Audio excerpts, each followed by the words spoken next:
Labdien! Šodien mums būs interesanta tēma. Latvijā visi izliekās, ka nekāds Trumps nebūs prezidents, neko par viņu nav dzirdējuši un varēs rulēt tālāk, kā ir pieņemts. Un tāpēc mēs esam uzaicinājuši uz sarunām Latvijas Universitātes ekonomikas un sociālo zinātņu fakultātes pasniedzēju Andri Kudoru. Labdien, Kudoru kungs! Sveiks! Un parunāsim, tā kā mēs zinām, ka jūs esat liels speciālists gan ārpolitikā, gan arī ASV jautājumos, un diezgan ilgi tur, es saprotu, nesenajā braucienā bijāt. Ļoti ilgi nebija, 1 gads bija noviets. Jā, labi, gads tas, jā, visi relatīvs, jā, kolibri tur tas būtu, cik mūži, bet mums savādāk. Un tad varbūt sāksim uzreiz par to, ka vai ir divas vērtību sistēmas, vai ir tik vienkārši, ja, ka tur viena demokrātu grupa aiziet un kaut kāda republikāņi paliek, un agrāk teica, ka nekādas atšķirības jau nav, ka pamatā visi paliek viens un tas pats, vai tomēr šeit ir divas vērtību sistēmas. Ja. Drusku parunāsim. Un pirmais jautājums, varbūt pasakiet savu viedokli.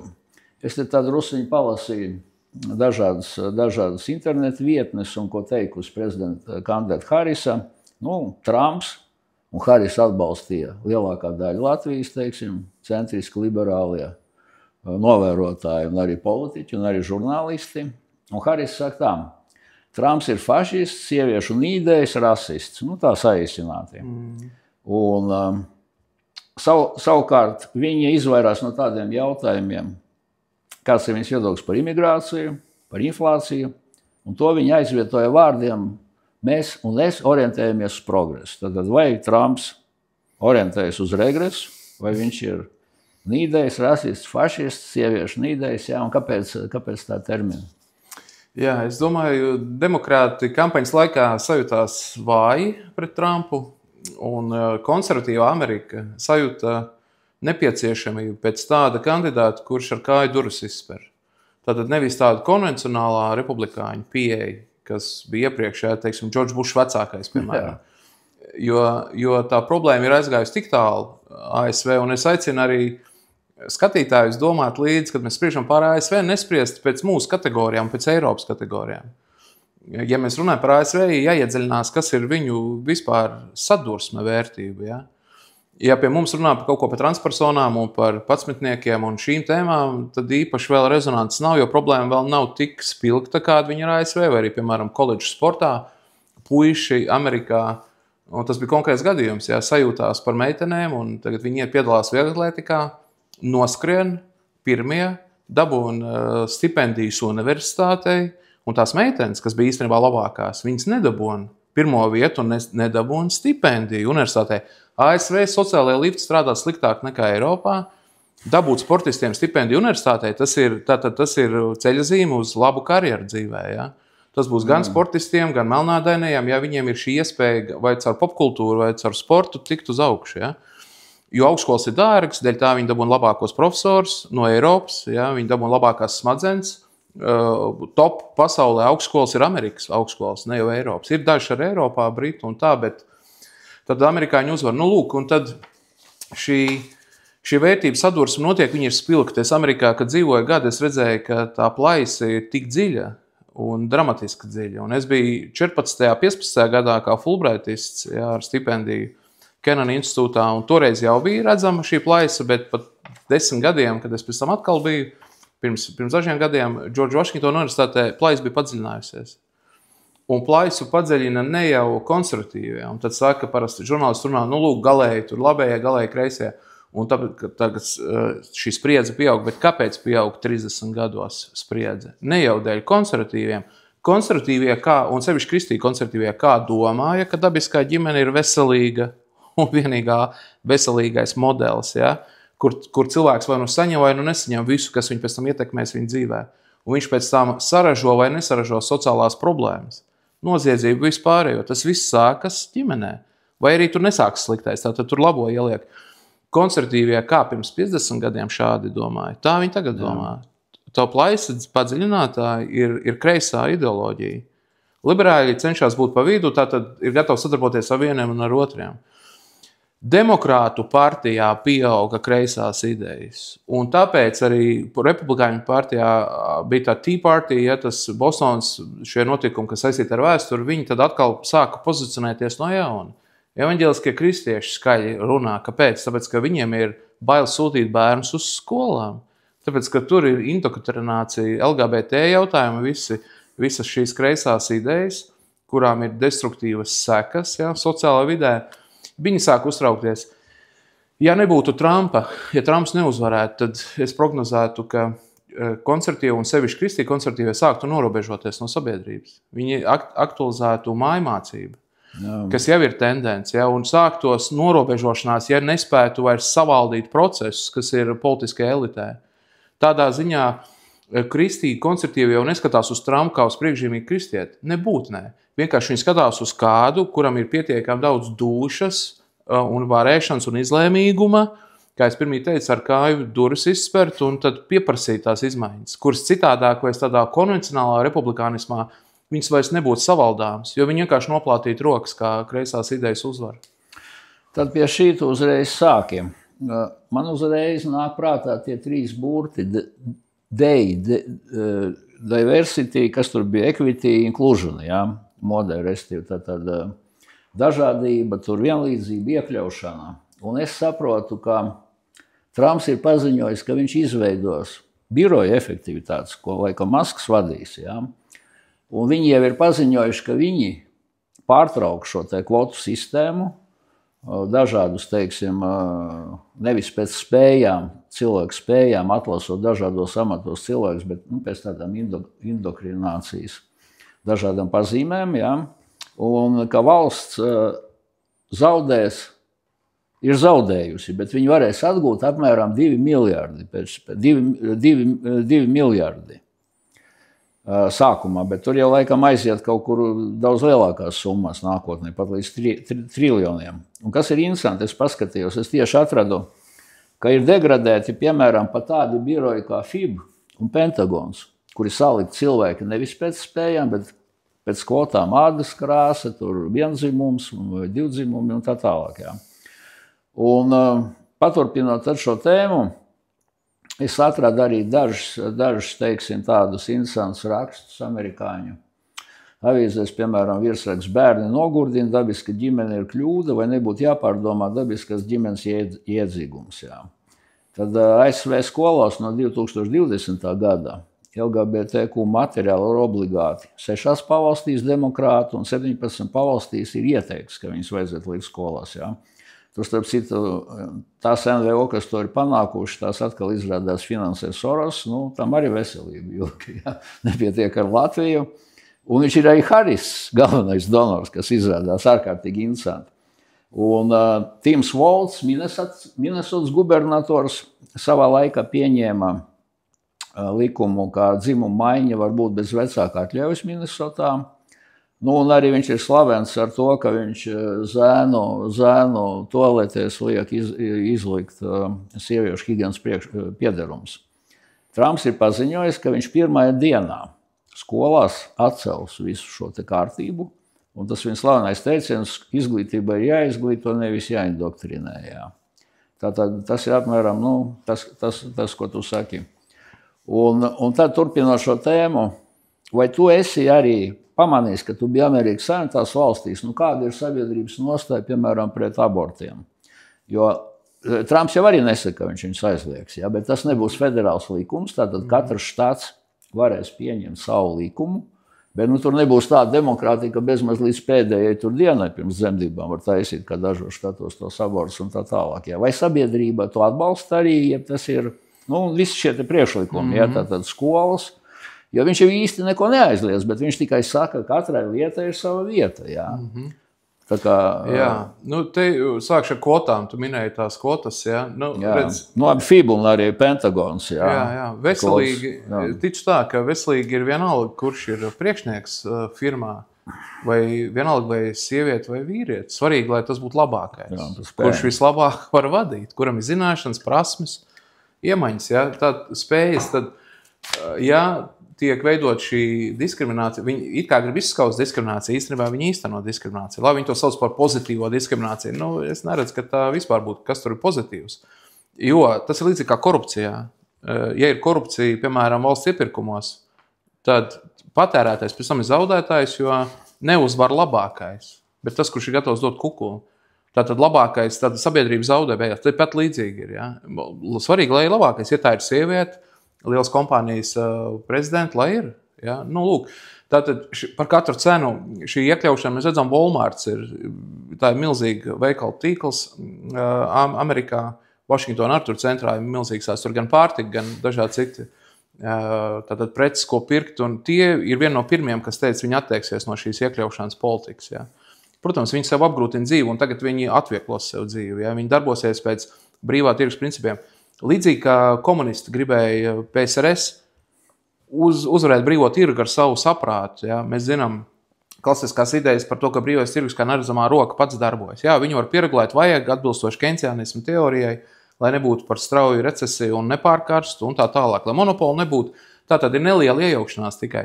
Šeit ir tā, ka grib izgudrot arī velosipēdu no jauna. Ja? Grib izdomāt, kā labāk vadīt uzņēmumu, bet tas jau nav tad uz rezultātu orientāciju. Uzņēmēji kopumā šajā ziņā ir veselīgi, jo viņi var paskatīties, ko ierēģi kaut kādas ideoloģijas dēļ sāk darīt atžgārni un neorientējoties uz rezultātu. Un tas, ko tu minēji, ja, tad tā jaunā institūcija, ja, kur Trumps tad veido, Masks būs un tas Ravasvami, kas ir uzņēmēji, ja, un tad viņi pieskatīs. To mums mācīja universitātē vēl, kad es studēju pats, ja. Ir tendence organizācijām izaugt lieki. Tātad ir kaut kāda problēma, izveido jaunu nodaļu vai jaunu institūciju, problēma atrisina, organizācija paliek. Vai nodaļa paliek, ja? Un viņi sāk darboties pretī. Teorētiski ir tā, ik pēc 10-20 gadiem var visas valsts institūcijas pa kaut kādu nelielu procentu nogriezt vienkārši nost. Nu, es tagad, protams, primitivizēju, ja? Bet tā ideja, ka viņas aug un pēc tam pretojās šo efektātu. Uzņēmēju domāšana nav slikta. Es esmu strādājis gan valsts darbā, gan uzņēmēju vidē. Ja. Es neesmu uzņēmējs bijis, bet es esmu strādājis privātās kompānijās. Apdrošināšanas brokeris es biju kaut kad un darbojos, un man alga bija atkarīga no pārdotā. Jā. Vai cik veselīgi. Vai cik veselīgi. Es uzzināju, ka nauda neaug kokos uzņēmējiem. Izrādās ir, kad es gāju pie firmas īpašnieka, teicu, palielina man algu. Viņš teica, no kuras naudas? Viņš teica, saražo, ja, un tas pats ir šeit. Andri, tu gribi teikt, ka Rail Baltica būvētājiem 20,000 valsts locekļiem mēnesi jāmaksā pēc katra uzceltā kilometra. Jā. Es neesmu speciālists. Tur 20 miljoni maksā. Jo nekā nav. Nē, no algu maksā gadiem, bet nekā nav. Nu, šī ir sāpīga tēma, protams, sāpīga. Tas ir tāda nacionālā sāpe tagad, ja, kad es uzskatu, ka latvieši spēja liels projekts īstenot īstenībā, bet šis gadījums jau grūti ir vērot to visu. Nu, jā, es kļūdījos, es teicu 2 miljardi, es paskatījos 2 triljoni, jā, nu ne uzreiz, bet vai tas ir reāli? Mēs zinām, ka Masks ir apbrīnojams organizators, jā, un kā viņam izdodās, teiksim, pat ķīnieši izkonkurēt ar savu efektivitātes ziņā un ar automatizāciju, jā, ar savām Teslām. Bet kā tur tie pārējie, nu, vai viņš viens var visu Ameriku, vai visi uzņēmumi ir tikai efektīvi? Jā, grūti spriest ir par skaitļiem. Tas ir par valdību tikai. Nu, tas pārsvarā saprot valdības. Ja mēs redzam Argentīnas piemēru, ja, kad deregulācija ir lieliski strādā. Jo kas ir vispār mūsdienu tendence rietumu pasaulē? Tā ir pārregulācija. Jā. Pirms 100 gadiem, ja mēs paskatīsimies, ko valsts regulē vispār, cik kontrolē, radikāli mazāk būs. Nav tā, ka neko nevajadzētu. Mēs gribam, ka ceļi ir labi izbūvēti, mēs gribam kaut kādas sociālās problēmas risināt, kur valstī ir jāiesaistās. Bet, ja tas ir par daudz, un ir tāds jēdziens politoloģijā kā etātisms, tas nozīmē, ka valsts ir viss, un valsts uzņemās atbildību par individu visos jautājumos. Un cik interesanti, ka autoritārisms pieklauvē no otras puses. Mēs bēgam no sociālismu un pareizi darām. Jā, komunisms, sociālisms man necik nav tīkams. Es pat teiktu pretīgi, es atceros bērnību Padomju Savienībā, un mēs zinām visu to negācijas, kas nāk līdzi. Jā, ar to, ka cilvēks sāk sacensties ar brīvo tirgu, domā, ka viņi būs gudrāki. Viņi nav. Un eksperimenti turpinās. Tu pārleci jau uz to tēmu, kas mums bija tā kā atsevišķi. Jā? Un es biju pat pierakstījis, ir tāds austriešu amerikāņu ekonomists Ludvigs von Mises. Nu, viņš 70. gados. Un viņš bija formulējis ļoti precīzi tas, ko tu saki, ka valstī ir tikai 3 uzdevumi. Tikai 3. Ja? Un tāpēc valstī pietiks ar 7 ministriem, kā Šveicē, nevis ar 14 vai 12. Un tu pareizi pateici, viņš formulē drusku savādāk. Pirmais ir īpašums, kas ir svēts un neaizskarams, un tas nenozīmē tikai, ka tev māju nevar atņemt, vai atnāk ierēdnis un pasaka, ka tev izliks ārā, jo es uzskatu, ka tev jāsiltina ir pavisam savādāk nekā tu tur, teiksim, iedomājies. Ja dēļ būdiņa mežā privātajā, ja, mēs tev izliksim ārā, ieliksim cietumā, jo tu tur izdali izmešu. Otrs – personas brīvība. Privāta īpašums, personas brīvība, un trešais uzdevums miers. Tas ir, lai šīs divas lietas neatņem. Tad kaut kāda aizsardzība, tur varētu būt arī veselības aizsardzība, lai tu neaplipini, ja? Minimālā skaitā un tā tālāk. Ja? Un tad uzreiz, par cik to es arī pasniedzēju, piemēram, Šveicē nav izglītības ministrijas federālās. Ja? Tur arī nevar būt, tur ir kantoni, bet pie viena, ja cilvēka attīstības līmenis vai viņa paša vēlēšanās ir iegūt augstāku izglītību, vai tur sevišķi valstī būtu jāmaisās kaut kādā veidā. Ja? Un tad tas jautājums, ko tu saki, vai Latvijā ir mums šī personas brīvība un tās 3 lietas - brīvība, īpašuma, neaizskaramība. Jo mums bāž roku visu laiku par katru tagad oglekļu molekulu, tev ir jāmaksā, ja, ko tu izdevi. Tad tev arī drīz būs jāmaksā par skābekli, vai ne? Katru gadu cels nodokļus, katru gadu kvotas. Tu atradīsi žagariņu, ja? Tu nevarēsi plītī ielikt, jo tev jānopērk ir kvota. Savukārt, ja tu viņu atstās pūstam, tev kaimiņš nosūdzēs, tev atkal būs sods par to, ka tu esi atļāvis nepaņemt, ja? Jo tur izdalās kaut kāds oguldienis tā tālāk. Tā kā tas ir... Tu pats esi to Ludvigu von Misesu vairāk studējis? Nē, neesmu studējis, atzīšos, ja, bet tas, tu labi, tu dari to, ka tu tātad pedagoģijā drīkst būt pārspīlējums, ja, un sakāpinājums. Tas ir, ko tu dari tagad spilgti, ja, bet problēma kā tāda ir tendence, kur es tev piekrītu, ka ir tendence kopējā rietuma un Latvija kā rietuma sastāvdaļa. Un labi, ka mēs esam rietumos, es nekur citur negribētu būt.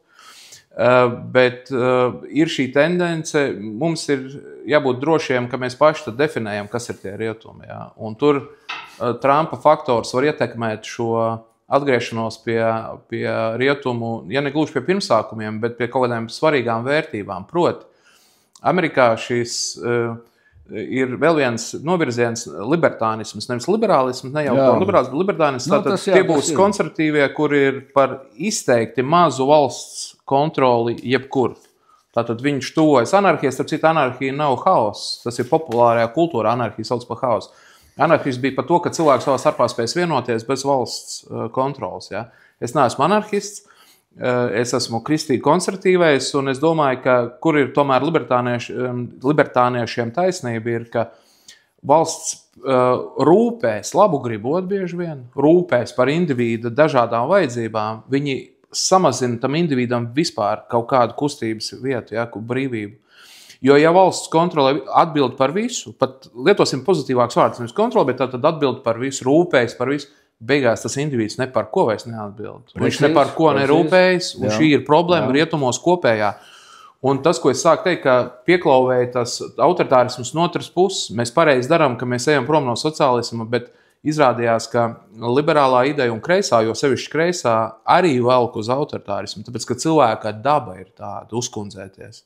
Cilvēka daba ir uzkundzēties, tāpēc mums vajag, cik labi, ka ir varas dalīšanas princips rietumos. Šis ir ļoti svarīgi, ka mēs ir šis check and balance angliski, tātad svaru un atsvaru līdzsvaru, ka ir 3 varas zari, ja, tātad likumdevējs, izpildu varu un tiesvaru, kas viens otru veselīgi kontrolē. Kāpēc? Lai nerastos jaunā tirānija.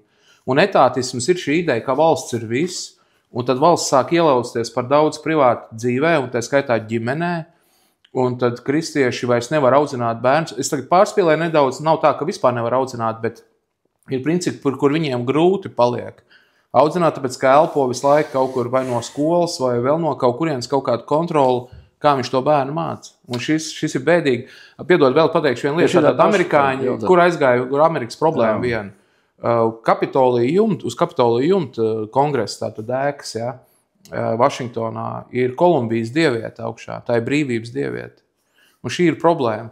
Tad, kad tu izlem, ka brīvība ir absolūtā vērtība tāda un nav morāls kodola vairs tiem cilvēkiem, kas tajā brīvībā atrodās, tad viņi ir brīvi darīt jebko, tā tad arī kaut ko destruktīvu. Un šī ir tā problēma, un tas, kas ir ar LGBT propagandu saistīts, ir šīs brīvības izmantošana, ka tai brīvībai nav vispār nekāda robeža. Es esmu par brīvību. Es izbaudu brīvību, ka es varu sludināt kristīgu vēsti. Man vajag brīvību, man demokrātijā, starp citu, reliģiskā brīvība viens no svarīgiem elementiem. Amerikāņi sākās savā plurālismā kā kristiešu protestanti, kad viņi dibināja valsts. Viņi negribēja Vatikānu, viņi negribēja Britu impēriju, viņi gribēja būt brīvi. Kāpēc viņi negribēja vagaru? Kāpēc viņiem nevajadzēja to etātismu, tātad, ka valsts ir viss? Tāpēc, ka viņos pašos bija morāls kodols, viņi paši sevi disciplinēja. Viņam nevajag, ka ir stingrā roka, kas viņus disciplinē. Tur, kur ir hauss, kur nav šī politiskā kultūra, kas ir uz protestantismu bāzes veidojusies, tas nenozīmē, ka obligāti pašam jābūt protestantam. Tas nozīmē, ka tā kultūra ir piesūkusies ar protestantu idejām, un tas ir labas, un viena no šīm idejām ir atbildīgums par sevi. Kalvinisms stipri, tu pieminēji Šveici. Šveici ietekmē kalvinisms ļoti spēcīgi.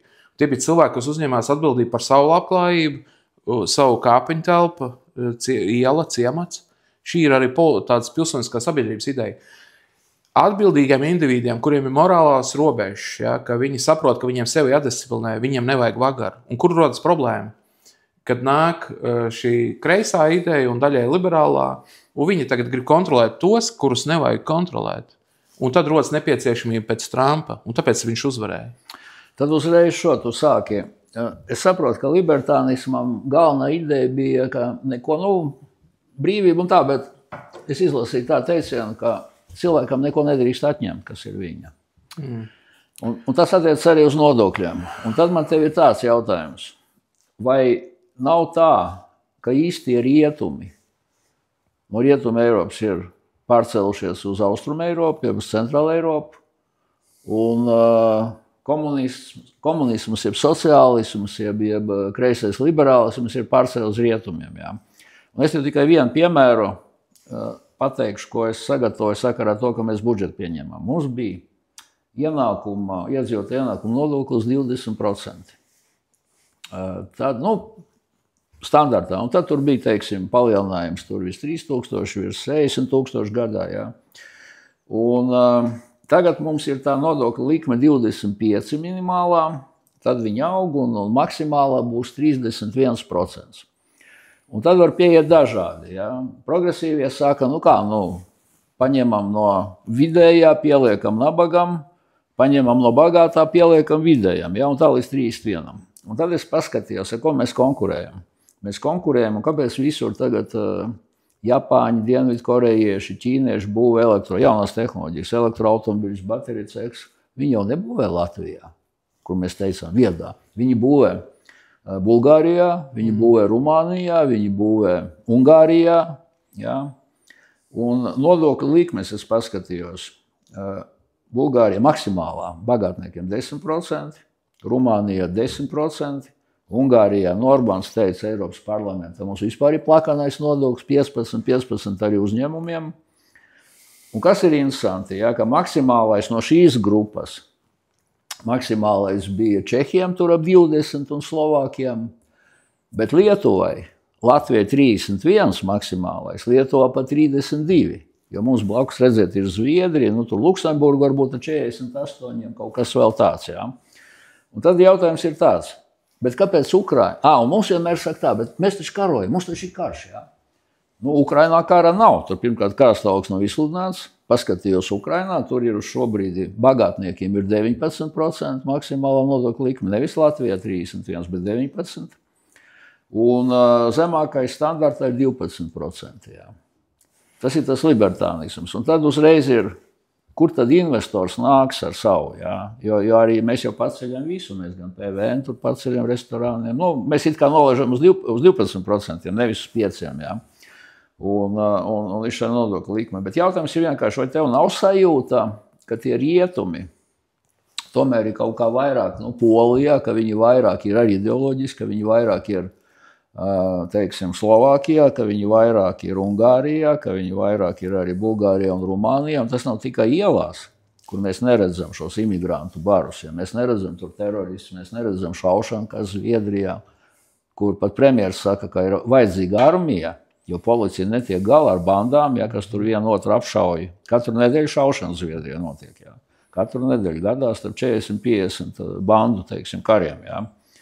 Un Trumps it kā pastiprina tagad šo ideoloģiju. Viņš ir pret imigrāciju, ja, ļoti stingri.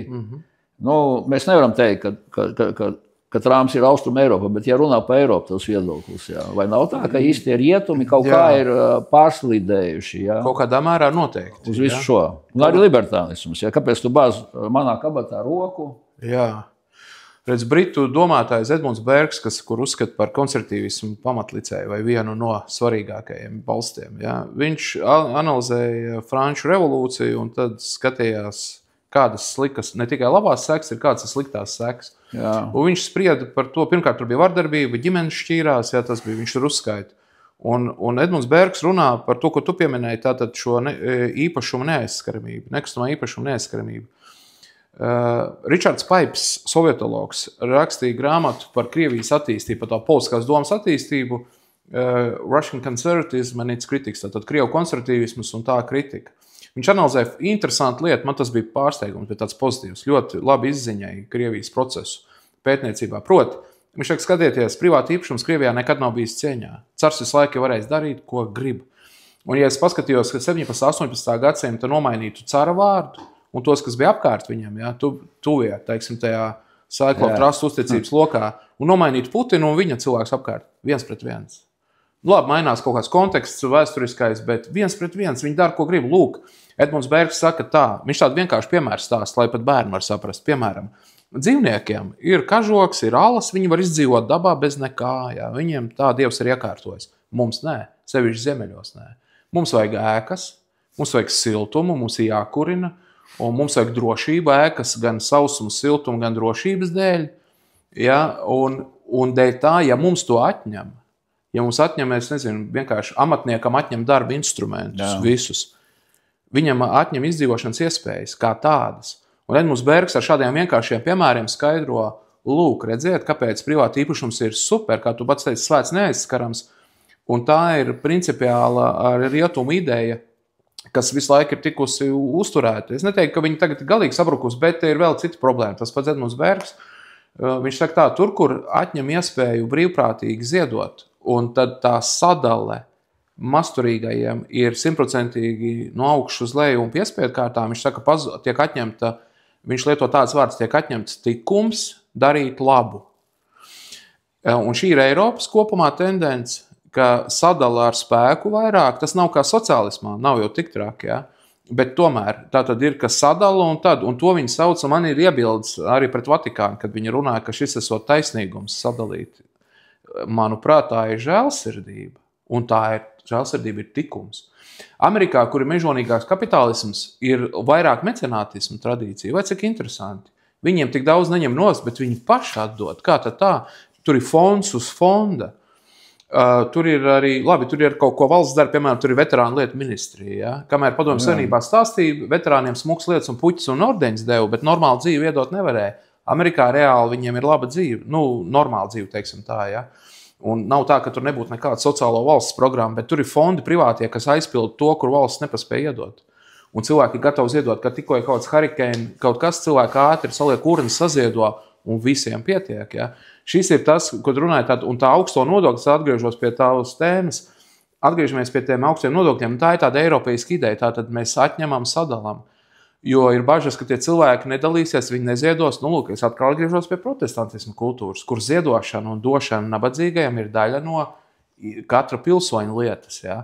Labi, šo nevar arī mākslīgi, mums te PSRS pagrāva lietas, bet man patīk Polija, un par tām tendencēm es piekrītu, tātad ir kaut kāda rietumu idejas esence pavirzās uz centrālu Eiropu, un Polija man sevišķi patīk, jo tur ir kristīgais konservatīvisms spēcīgs, jo tur ir katoļu ietekme, un man tas ir tad tīkami. Viņi reizi, kas man vēl patīk, viņi ir par konservatīvismu un viņi ir pret Putinu, un šī kombinācija ir laba, jo, diemžēl, daļa konservatīvo un daļa labējo Eiropā ir uzķērušies uz Putina stāstu, ka viņš ir sabiedrotais. Putins nav nekāds sabiedrotais.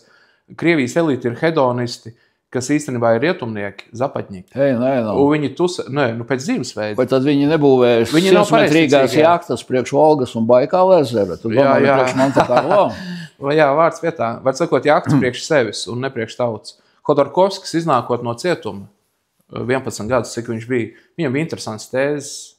Viņš pateica tādu tēzi, piemēram, Krievi ir visegoistiskākā tauta. Es to nesaku. Hodorkovskis teica pēc cietuma pavadītiem 11 gadiem. Jā. Viņi gan tur cienīja, viņš teica, viņi uzrunāja tie pārsvarā ieslūdzītie vārdā un tavu vārdā, bet ir runa par kaut kādu tendenci. Tur, kur ir tas kolhoza ideja Krievijā, viņa īstenībā ar ideju mēs tagad dalīsimies un apvienosimies, otrādi viņi panāk pretējo iespēju. Cilvēks meklē kaut kādu privātumu tajā superkolektivizācijā, un viņš pārvēršās otrādi, viņš paliek tāds egoistiskāks. Amerikā, human story, tāda personiskā pieredze, kad, ja es Vašingtonā prasu kādam palīdzēt amerikānim, viņš palīdzēs 2 reizes vairāk nekā es paprasīju. Saprot, tas ir, mēs dzīvojam arī Hollywoods klišejās kaut kādās. Un te stāst par Ameriku kaut kāds pasakas, es negribu ar viņu idealizēt, bet tā sabiedrība ir ārkārtīgi dodoša, palīdzīga. Finansēšana arī nebija amerikāņu ideja, kur var uzreiz kaut kādu ideju, ja tu izsludini. Es nezinu, kas viņi sāka, es nevaru godīgi pateikt. Tur samet naudu, sevišķi Kalifornijā, tur dažādiem jauniem uzņēmējiem. Es nevaru pateikt droši, ka tas bija Amerikā sākās, bet šī ideja, ka ir palīdz, bet tur ir tā lieta, cilvēks nejūtas piespiests. Nevajag ekonomikas ministriju. Redzēsim, cik viņi tur samazinās, cik viņiem izdosies, bet rietumu tendence šī ir un viņu vajag piebremzēt, ja? Vai šim individuālismam atkal dot jaunu elpu? Labi, tad nobeidzot varbūt to Trumpa Amerikas vēl, tur pēdējais jautājums ir tāds, vai cilvēki, kuri uzskata, ir personas brīvība, viņi neapvainosies uz Trumpu, jo viņš ir paziņojis, ka lūgs kongresu atzīt, ka ir tikai 2 dzimumi, vīrietis un sieviete, un tos dzimums nosaka dzimšanas brīdī. Jā. Restīvi pārējie, kas uzskata, ka tur ir tie genderi un tie dzimumi, ka viņus var mainīt, vai viņa brīvība netiek aizskārta. Un otrs ir liels sašutums arī no, teiksim, es nezinu, kā viņus nosaukt, kas uzskata, ka saules sistēma redz sasilst pilnīgi nepareizi, un nestoties to, ka tur saule 99% no saules sistēmas masas, mēs varam, latviešu pensionārs ar dīzelīti tur regulē visu to klimatu, jā, nevis saule, un ka tagad Trumps pateica, ka viņš nepasliktinās iedzīvotāju stāvokli enerģētikas ziņā, jo pazeminās fosilās enerģijas cenas, viņš saka, ka degviela 2 reizes pazeminās, ka viņš nepazeminās iedzīvotāju dzīves līmeni tikai tāpēc, lai pēc 300 gadiem kaut kur okeāna līmenis neizmainās par 2 milimetriem. Restīvi no brīvības viedokļa, jā?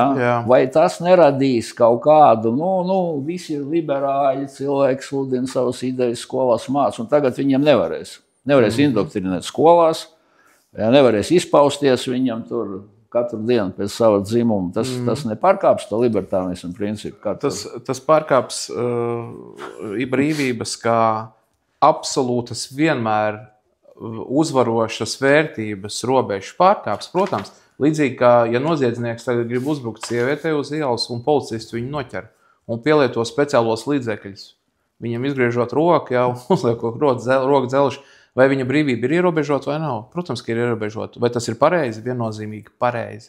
Tāpēc jau es runāju, tad morālais kodols ir svarīgs. Un tad mēs skatāmies tādu līdzsvaru. Ja brīvība ir pilnīgi absolūta, ja, tad aizies arī līdz destruktīvai brīvībai. Ja? Un tad tie liberāļi teiks, kurš tagad pateiks, kas ir patiesība vai nav, vai kreisajā. Kristīgi konservatīviem te ir miers sirdīs. Tāpēc, ka mēs izlasām rakstos, mēs zinām, zakt nedrīkst. Nogalināt nevar, apmelot cilvēkus nedrīkst, ja, un tam līdzīgi. Tātad, tas nozīmē netaisnīgu karu īstenot arī nedrīkst. Ir rakstīts Bībelē nepārspraud senču nolikt tavu tēvu noliktās robežas. Tātad neatņem kaimiņam teritoriju. Mums ir tie, kas saka, ka objektīvas patiesības nav, tā ir tāda filozofiska ideja. Kristīgi konservatīviem nav tā. Mēs sakām, objektīva patiesība pastāv, viņa ir izzināma, ja, un tas nozīmē, ka mēs varam atrast, kas ir labi, piemēram. Tāpēc, ja nebūtu vispār tādas arī filozofijas apakšnozars kā ētika, ja, mēs tomēr atrodam, ja, kur mēs atradīsim, mana brīvība bija kaut kā tas viens no tiem teicieniem, ja, ka mana brīvība beidzas pie citu cilvēku deguna. Ja. Es tur vairs nevaru savu roku vicināt, ja, jo es trāpīšu viņam. Tātad būs robeža, un tajā mēs atradīsim veselīgu kopsaucējus, ja, lai mēs visi varam savā starpā miedarboties, būt pietiekami brīvi un reizē aborts, jā, kristīgie, ieskaitot man tic, ka aborts ir slepkavība. vai sievietes brīvība ir ierobežota, ir. Tāpat kā nogalināt cilvēku uz ielas arī ir ierobežojumi. Ja?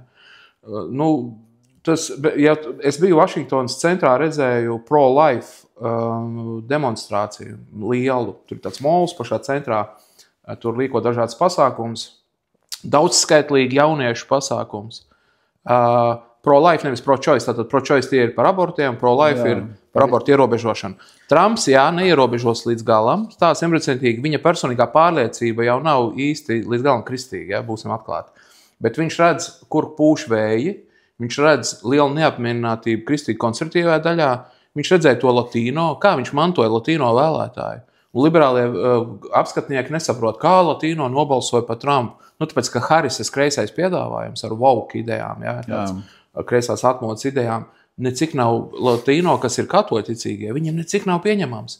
Trumps vinnēja, par Trumpu pat amiši balsoja, kas vispār nepiedalās vēlēšanās, jo viņi saprata, ka valsts virz uz destrukciju. Tā kā tur ir nolikta bremze,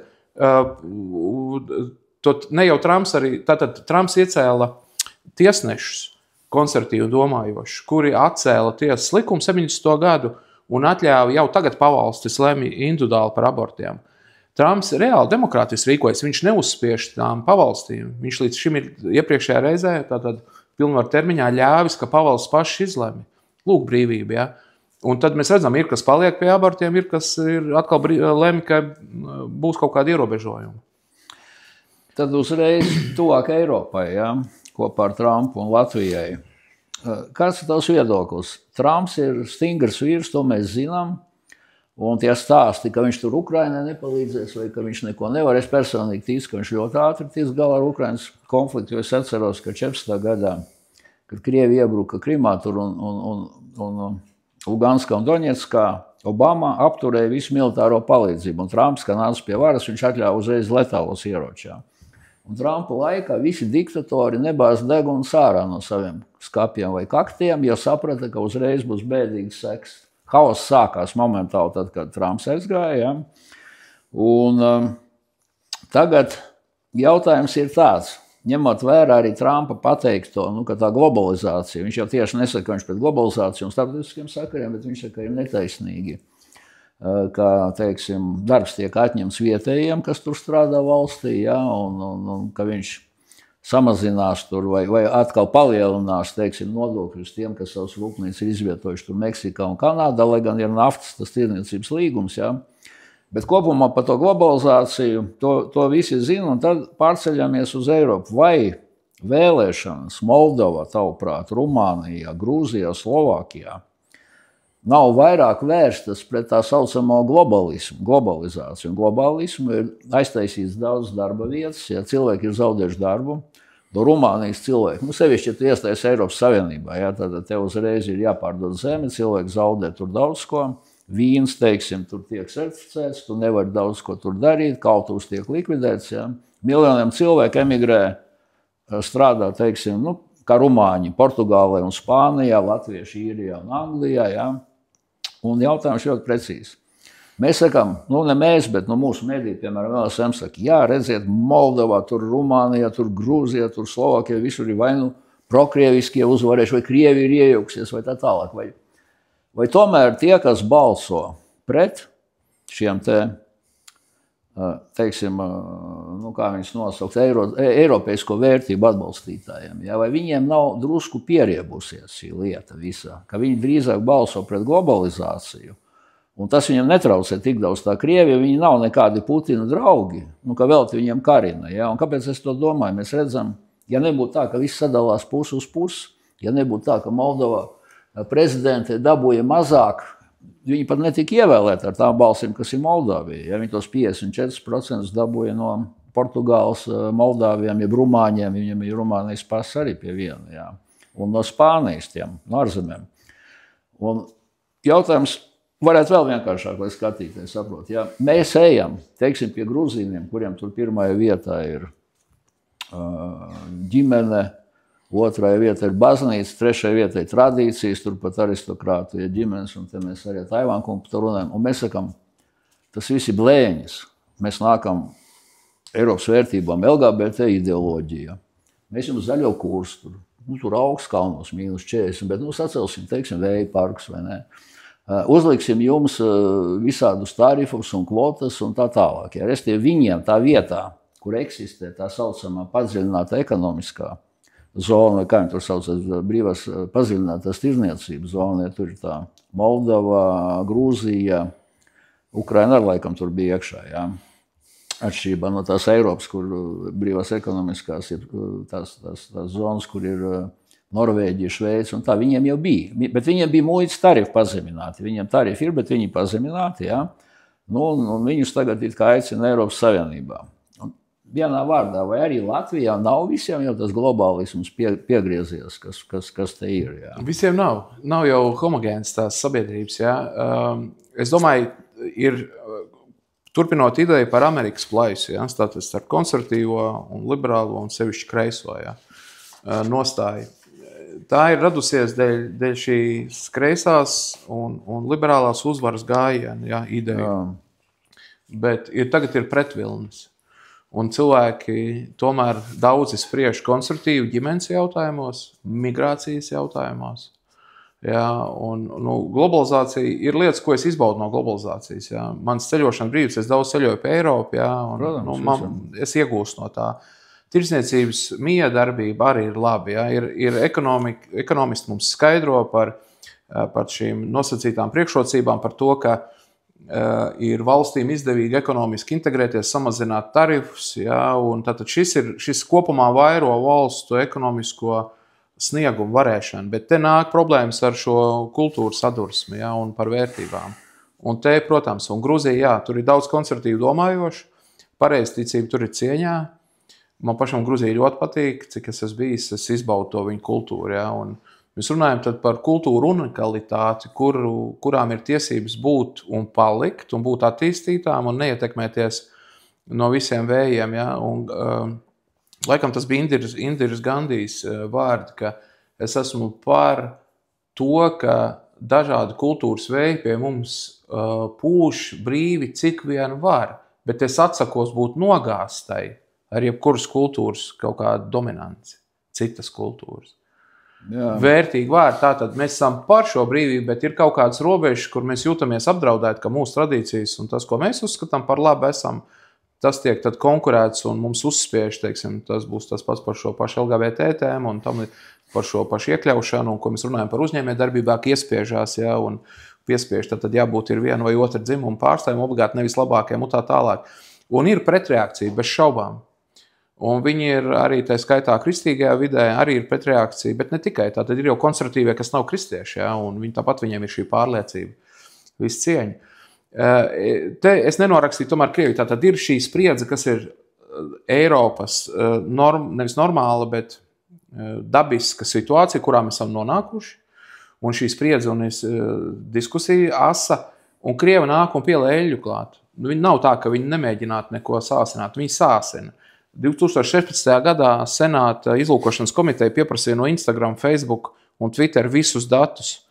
Un šīs lielās platformas atdeva datus par 2016. gadu. Un tad atdeva vairākām augstskolām, Senāta komiteju un domnicām. Tas bija labi, objektīvāk, lai vairāk pēt. Viņi izpētīja, ko darīja Prigožina troļļi no Sanktpēterburgas. Ja. Es biju pārsteigts, cik milzīgs apjoms viltus profilu bija izveidot.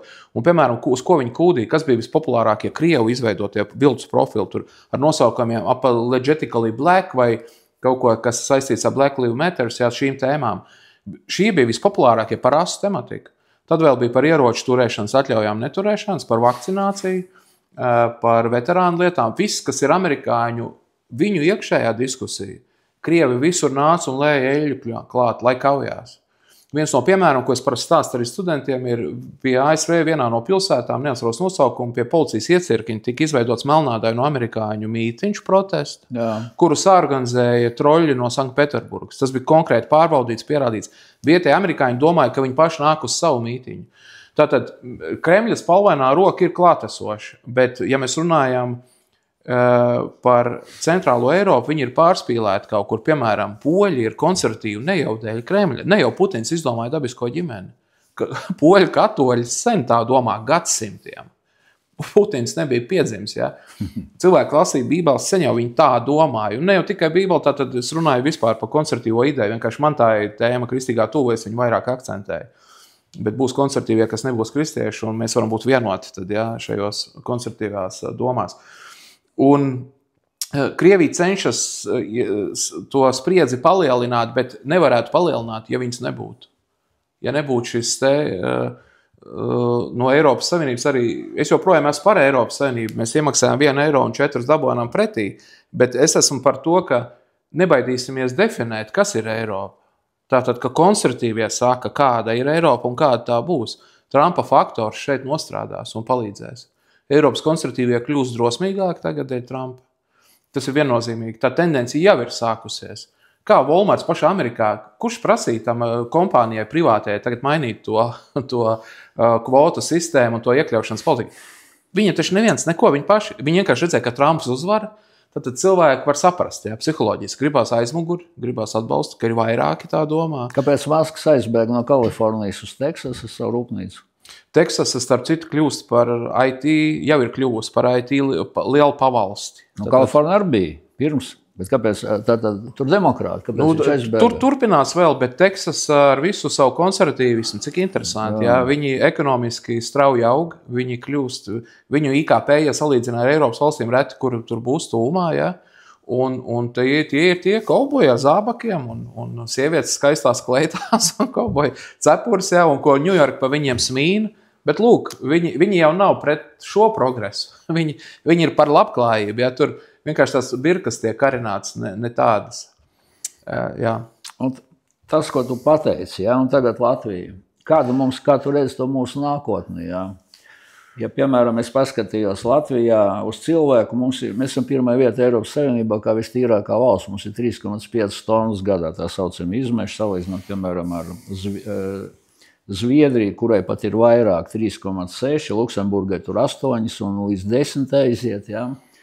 Un tik un tam Luksemburgā 740,000 vidēja mājsaimniecība pēc Eiropas centrālās bankas datiem, Latvija 34, tātad 20 reizes bagātāki atļaujās lietu tērauda Luksemburgā. Ja? Un mēs, kas vistīrākie esam, raujamies uz pusēm, un tad ir tāds jautājums, ja Trumps pateica, ka ekonomika būs ļoti svarīga, un ekonomikas dzinējspēks ir lēta enerģija, ja? Un viņi var būt tikai fosili, nekāda vēja parki un nekāda saules paneļa tur ziemā, janvārī un bez vējā neko nedos, nekāda elektrība. Ja? Tad mēs it kā turpinām šo politiku. Un tas nav tikai tāda, kā tu redzi, ka Eiropa varētu pietuvināties, ja pagājušajā gadā bija 2,5 jau pie demokrātiem, IKP, teiksim, amerikāņiem. Ja? Trumpa laikā tur bija starp 3 un 4 svārstījās, maksimums 4,5. Tad atkal pieaugs. Mums 0. Kā pat Dombrovskis arī teica, ja mums ir 0 pieaugums. Mums ir pieaugums, bet 0 pieaugums. Ja? Vai būs negatīvais, vai negatīvais. Ja? Un kāpēc es 2 reizes esmu bijis gan Grūzijā, gan Ukrainā vēlēšanu, teiksim, novērošanas sakarā. Un tur ir skepse, tur ļoti daudz, tu arī pats teici Grūzijā. Mazās kautos, mazās vīna darītavas, ja? Visādas tagad viņiem nāktu, ja viņi iestātos Eiropas Savienībā, viņiem nāktu regulas dažādas, viņiem būtu jāpērk izmešu kvotas, ja viņiem būtu valdēs, joprojām Eiropas Savienībā ir spēkā prasība komerc uzņēmumos, sevišķi tie ir valsts komerc uzņēmumi, vienlīdzība, tā saucamais princips, ja, ka sievietēm vīriešiem jābūt. Tas viss, ko tagad Trumps sola atcelt, ja, ko Amerika jau ir izgājusi. Vestīvi izskatās, ka Latvijā neko nemācās, ievēro, ka nekas nav, bet faktiski tie ir 2 pasaules uzskati ar Trumpa ievēlēšanu. Kas mūs gaida? Jā, province nokavē un pārspīlē. Vai mēs sekosim, vai mēs pateiksim, ka tas ir bezjēdzīgi, ja, ka šīs regulas ir bezjēdzīgas, ka nav vajadzīgas kaut kādas mākslīgas kvotas tur kaut kādos uzņēmumos, ka mēs beigsim tur čakarēt uzņēmējs, nebāzīsim roku vienkārši cilvēku kabatās, jā. Par zaļo kursu, jā, es domāju, šis ir sāpīgi vērot to, kā šī ideoloģija ir pārņēmusi daļu Eiropas, un Eiropa savu zaļo politiku dēļ, ne tikai dēļ tā, bet tas ir viens no faktoriem, zaudē savu konkurētspēju globālo. Āzija uzspļauj šīm visām lietām, mēs esam lielākie piesārņotāji ir Āzija, Ķīna un citi. Diemžēl upes viņi piesārņo, bet viņi arī akmeņogas lieto un tā tālāk. Un pasmaiet par Eiropas. Eiropa domā, ka dēļ tā, ka viņi vairākus gadsimtus pasauli ir bijusi eirocentriska, Eiropas centriska. Cilvēkiem liekas, ka tas turpināsies. Nē, tas neturpinās, tas sāk samazināties. Un Eiropa ar savām zaļām idejām, vēl citām ar šo pārregulāciju zaudē globālo konkurētspēju. Es ar interesi vēroju Argentīnas notikums tagad, ar to Milei, ar jauno prezidentu. Viņiem jau ekonomika uzlabojas. Es biju pārsteigts, cik ātri ir uzlabojumi, kad sāk deregulācija. Un vienkārši es esmu pārsteigts. Man likās, tur vajag lēnāku procesu. Eiropa zaudē Amerikā, IKP rādītāji, tur ir tā lieta, mēs skatāmies atsevišķi pavalsts, sevišķi tās vadošās, bet visu kopumā Amerika. Amerikāņi ir mazāk orientēti uz šo sociālajām lietām un vairāk uz izaugsmu, viņi daudz strādā, un konservatīva ideja mazāki nodokļi veicinās uzņēmējdarbību, tā ir aksioma, tas tiešām tā arī strādā, tas, ko tu pirmīt runāji par to progresīvismu nodokļu ziņā. Visa kvotu tēmas, atvērtās robežas, demogrāfijas nerisināšana ar dzimstības uzlabošanu, bet ar imigrantu iebuldināšanu un ar tādu naivu pūkainu domāšanu. Mēs esam labiņi un tie, kas atnāks, arī respektēs un mūsu kultūru pieņems. Nē, viņi nerespektēs. Nē, kad mēs viņiem sakam integrēties, radikālā islāmismu pārņemtie, saka, jūs paši integrēties. Mēs noteiksim tagad, kā būs pie jums. Un daļa, protams, ir kaut kāda, es nezinu, kas viņam ir klaps uz acīm, viņi negrib šo atvērt acis. Tas pats ir par zaļo kursu. Es ceru, ka Trumps ietekmēs kaut kādas tendences, bet es nezinu, vai tas Eiropas kuģis ir šī ziņā pagriežams. Ja tā inerce uzņem ar vien lielāks šo zaļā kursa gājienus. Mēs zaudējam globālā konkurencē, diemžēl. Tad pēdējais jautājums, tāds drusku provokatīvs, vai latviešu ļūks ziemeļu, kā mēs sakām, ziemeļu valstu vērtību sistēmas pusē, bet tur uzreiz ir Zviedrija, tur ar tiem imigrantiem pārpludinātā un šaušanā, vai mēs tuvosimies konservatīvai Polijai, Slovākijai, Čehijai, Ungārijai, ar zemu nodokļu politiku, teiksim, Trumpisma virzienā, jeb Obamas virzienā. Kā tu redzi, kā mēs uz kuru pusi Latvija aizies, jo mēs izliekamies, ka tāda Trumpa vispār nav. Viens no Latvijas politiķiem, konservatīviem teica, ka liberāļi Latvijā pieslēdzās stiprākajiem, vai nu kreisiem, vai nu labējiem, vai nu progresīviem, vai nu konservatīviem. Ja konservatīvie būs pietiekami jaudīgi un pavilks to liberālo masu, tātad gan politiķu, gan vēlētāju, tad mums ir cerība pavirzīties konservatīvajā un pa labi tātad, un tad saistībā ar deregulāciju un vispārējo. Jo daudz, es domāju tā, Latvijā cilvēki jau nav homogēna grupa, tribalisms nestrādā, nevar visu sadalīt. Es redzu, ka daļa latviešu domā ekonomiski, sociāldemokrātiski, vienkārši viņi grib liels nodokļus, viņi grib līdz ar to liels pabalsts un tam līdzīgi. Daļa atkal ir tādi uzņēmēji tipa, tāda zemnieka saimniekotāja tips, kas gribētu tad vairāk tās brīvības. Ir kristiešu skaits, starp citu, mazs ir Latvijā, un kristiešiem pašiem liekas, ka viņi daudz, jo viņi tad savā burbulī dzīvo. Liberāļiem liekas, ka visi ir liberāļi, jo viņi arī savā burbulī dzīvo. Kreisajiem liekas, visi taču šādi domā. Un tur ir jāiet ārpus burbuļiem, lai pavērotu reālo apstākļus Latvijas sadrumstalot. Un es ceru, ka Trumpa faktors dos vairāk drosmi konservatīvajiem, Un redz, Latvijas konservatīvie arī jau nav homogēni. Es nesaku, ka jābūt ir. Būs kristīgi konservatīvie, būs tādi konservatīvie, kas būs kristīgie, bet par nacionālajiem jautājumiem nebūs. Atkal būs nacionāli konservatīvie un es esmu par dažādību. Roberts Dāls, viens no demokrātijas teorētiķiem 20. gadsimta teica, ka demokrātija ir vai nu pluralistiska, vai nu tā vispār no demokrātija. Tas nozīmē jāsacenšās idejām, kur uzvarēs. No mums tā sadrumstalotība sevišķi spilgt. Es gribētu, ka mēs virzamies tādā valsts attīstībā Polijas virzienā, protams. Jo tur ir šis konservatīvisms, kas nekoķetē ar Putinu, kas reizē ir eiropeisks, un tas nav autoritārisms, tas ir tā kristīgi konservatīvā elpa ir klātesoša, un tas ietekmē rīcību politikas. Lai Dievs dod, ka šādi būtu. Es neņemos prognozēt par Latviju. Ja notiks lielāka, es tagad parunāšu ārpus politikas, ja būtu lielāka evanģelizācija un būtu lielāks kristiešu skaits, kā ir Amerikā, starp citu, Amerikā ir 30% aktīvo kristiešu. Eiropā nevienā valstī tā nav. Tas ietekmē politiku. Dienvidkorejā ir liels kristiešu skaits. Viņiem ir 30% parlamentā aktīvo kristiešu. 30%. Tas ietekmē rīcību politikas. Viņi taču spriež uzreiz atšķirīgi.